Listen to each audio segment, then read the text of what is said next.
So you've talked about bullets. You've talked about killing other wallets. How does one get bullets?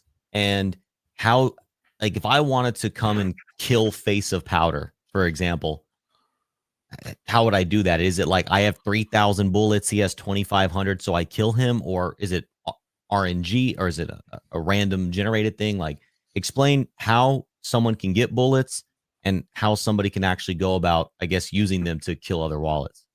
Yeah, okay.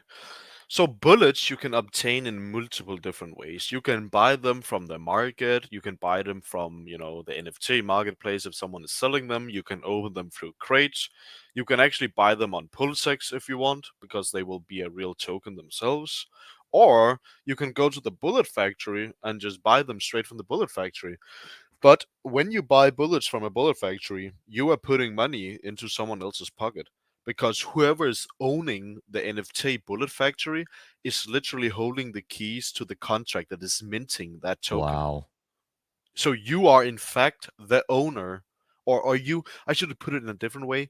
You own a contract that has the ability to have mint access on a actual token that is trading with an LP on PulseX, right? That is kind of, in my mind, kind of cool. That's kind of Um, cool. Yes, and what will happen is that based on we have some RNG elements where the bullet factory, let's say that it will generate 1,000 bullets a day or 10,000 a day, then whoever owns that, not only do they get a part of that amount of bullets for free because they own the factory, but they also earn a part of the cash that people are spending on buying bullets for you from your bullet factory, right? So having a bullet factory is the most powerful asset in the game, followed quite closely by the roulette and the slot machines. And so can Um, only one player own the bullet factory? per city, yes, we have 11 cities, so we have Okay. 11 bullet factories. Hmm. So you can imagine you open a crate for $20 or one of the free ones, and if you're lucky enough, you get a bullet factory. Well, considering that I know what kind of power such item will have in this game, and what kind of money is in the vaults, that bullet factory, you would probably able to sell that on the marketplace in the thousands of dollars, right? That's at least what I would probably put it at, just fully speculative, right?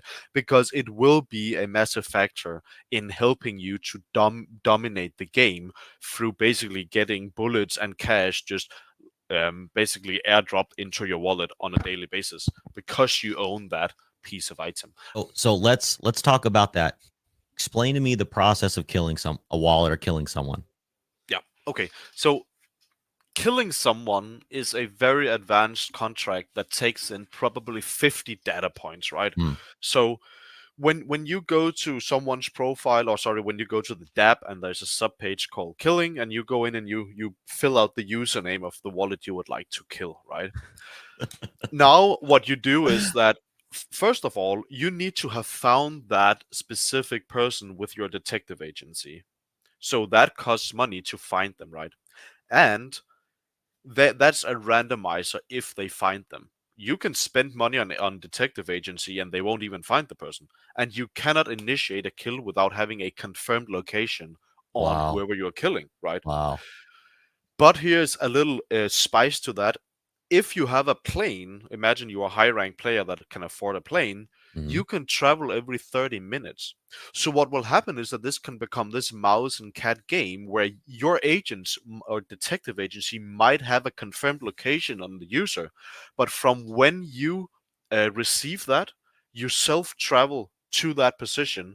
They could have traveled away in the meantime, and now you have to start the entire process over again. Gee, do they know they're being pursued? Do they get some kind of notification or something? No, no, only if that you have already attempted to kill and it failed. Let's say you just, took some of their health out, but you weren't managed to empty 100% of the health. In that case, obviously now they know, Of because course, of course. they're losing health, right? And they have, they can literally see it in their private profile that this user is shooting bullets at you, and and when you get attacked in that case, you have some different options. Either A, you can be active and aware, and you can constantly spend your money on buying more health, so basically recharging your account as the attacks come in. Or you can jump into safe house, which will completely, on a protocol level, make you unkillable for a certain amount of time, but that costs 1 million in-game currency an hour you want to be in the safe house. So Wow. it's like this. It's this place for dons where they can spend money in the family bank on basically just removing them to a 100% safe place at all times. But it is so expensive that dons cannot just live in there. They have to move out of the safe house and get their hands dirty sometimes. Otherwise, they will spend all of the family money doing that. Oh my. So I could see that right there being a point of why somebody would want to take down a Don within the family, because if the Don is spending all of the family's wealth and equity on hiding out to preserve his own selfishness, Yes, then exactly.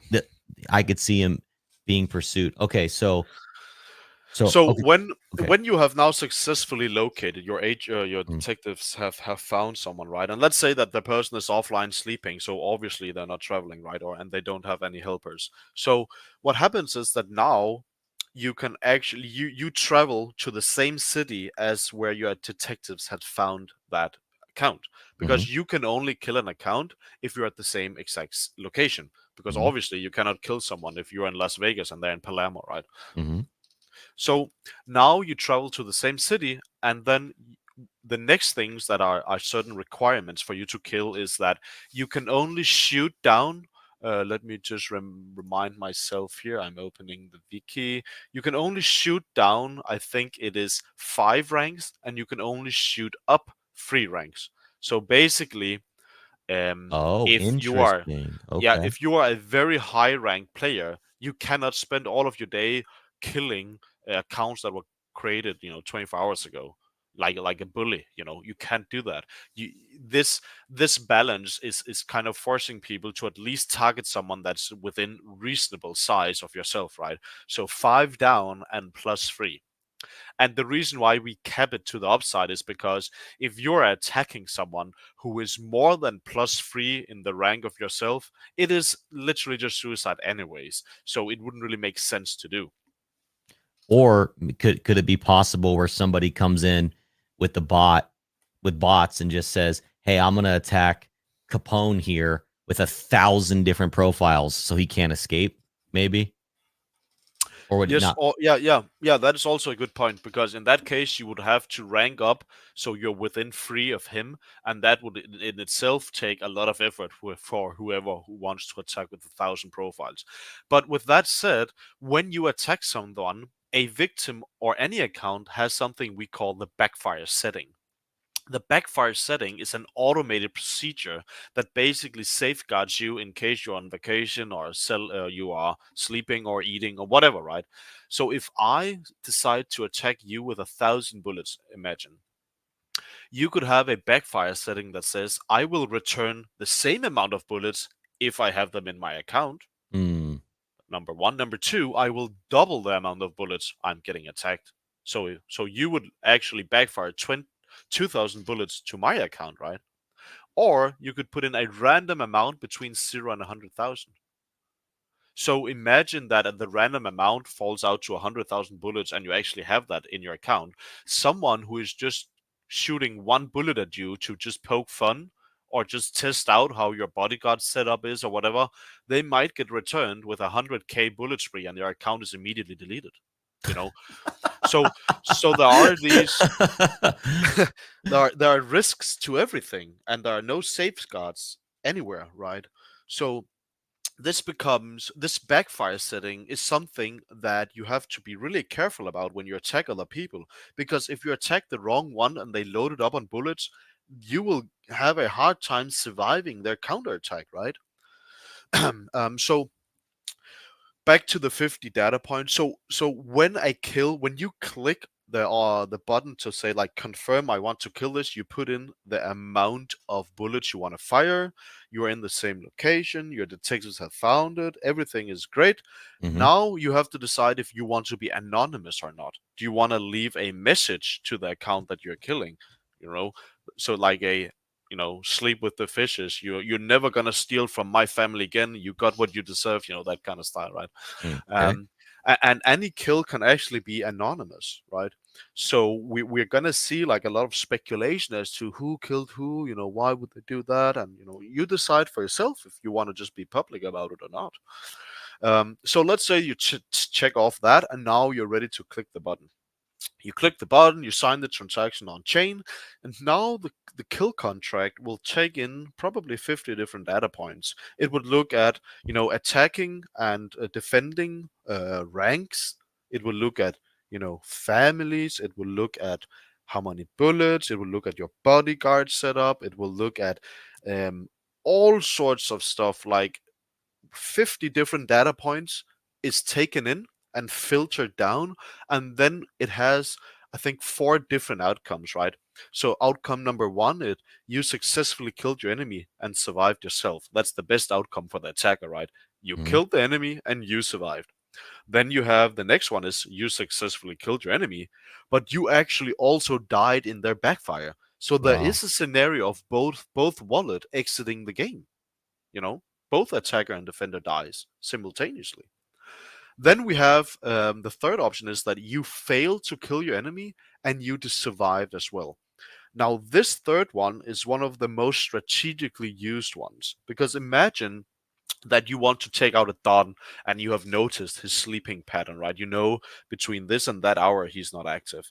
Now, what would be smartest? For you just to go full blown all in with max amount of bullets and just go, hardcore suicide mode? No. What would be smartest would be for you to gather your family, gather your capos, and then send a small amount every time the delay timer falls out, and then hope that Dawn doesn't manage to get back online and recharge. Because if you shoot a lot of bullets on each attempt, you're equally risking a lot of backfire on the same attempt. But Mm. if you're shooting a small amount, it's like almost like chugging away at the tree with a spoon, That is a much safer way of bringing someone down than just walking in with a chainsaw from, immediately. So there's so much strategy, so much RNG, so much planning that it is it will become a fully fledged game where only the smartest and the strongest will thrive, I think.